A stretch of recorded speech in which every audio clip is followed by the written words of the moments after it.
It's not often I come ashore unless the terminal superintendent wants to see me. All my work is offshore behind me.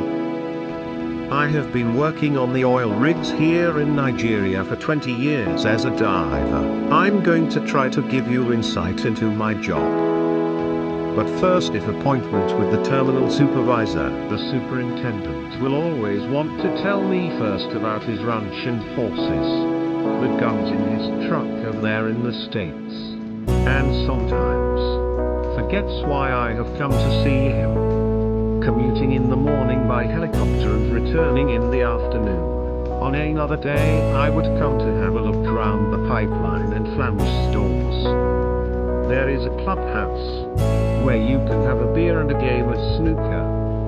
The subsea hoses for the SPM are made up here on the beach, ready for emergency if we have a problem. We could get one of the tugboats, tow it from the beach, and we'll tow it the 25-mile journey to the tanker mooring systems so that we can replace it.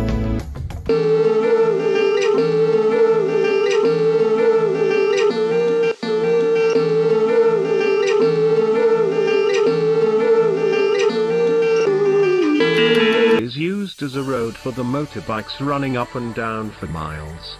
They're carrying fish and fruit, and 3 or 4 people on one small motorbike. Recently we have had a couple of our outboard engines stolen from our warehouse. They have probably traveled this same journey never to be seen again.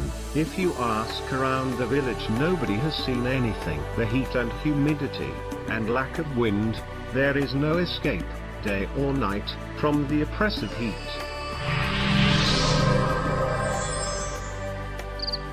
At night, the crickets and frogs can keep you awake with their squeals and croaking. Heavy rain. There is nothing like going to sleep at night with the sound of a tropical rainstorm pouring down huge drops of water on your tin roof.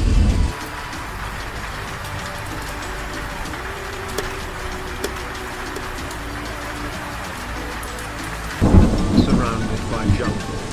No roads. No power lines, no fences, no strict rules. The kids have fun with what is at hand, but they all like football. The forest is alive, and it grows at a rapid speed. What the hell? Oh my God, no. Well, I do like to join in the game, show a bit of interest. Now where was I? Oh yes, I was telling you about the jungle.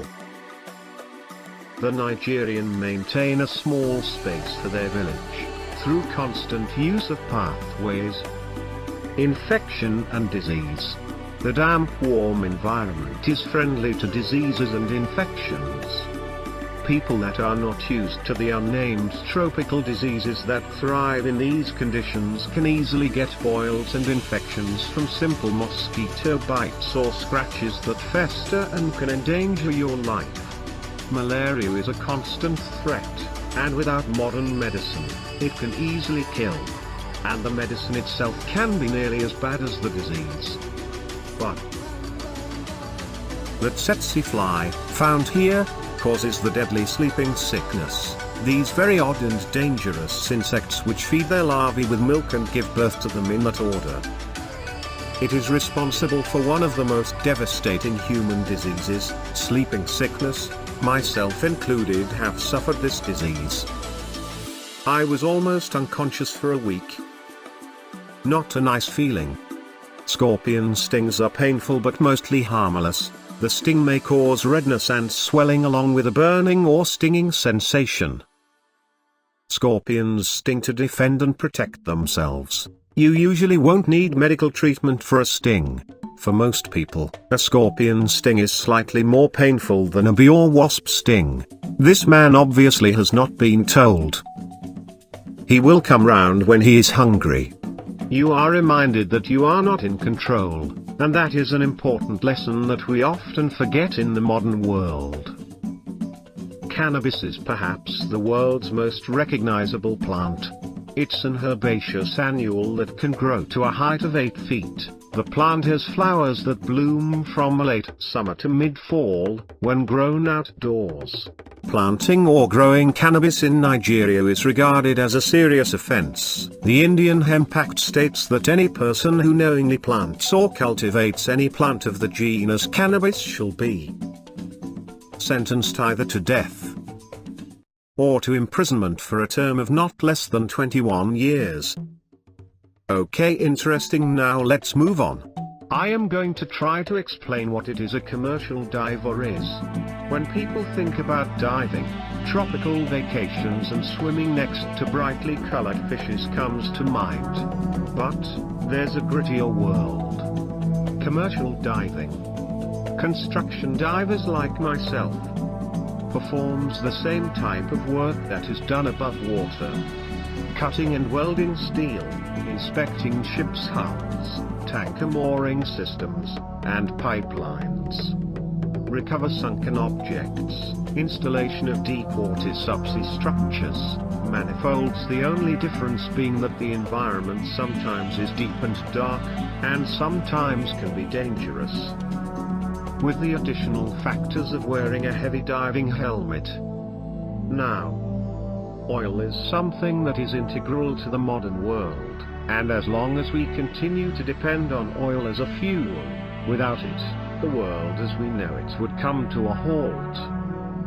There is a growing demand for oil rig divers in offshore oil platforms, as new work on new reserves is booming.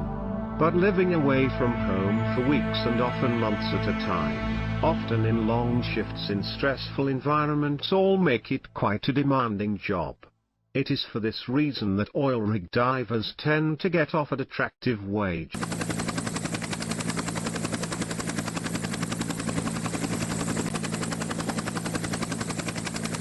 You can see, my helicopter has arrived, and the Nigerian transport operator here tells me to get a move on, as there has been an accident on the runway.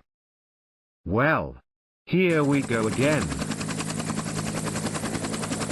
I'm on the next leg of my journey. Seatbelt on ready. You know that helicopters have a bad reputation. Many people are unfamiliar with them. They think that helicopters are a collection of rotating parts, ready to fly apart and cause disaster at any time. Or they have seen a tail rotor shot off by a missile in an action movie and picture themselves spiraling to the ground, victims of inherent instability.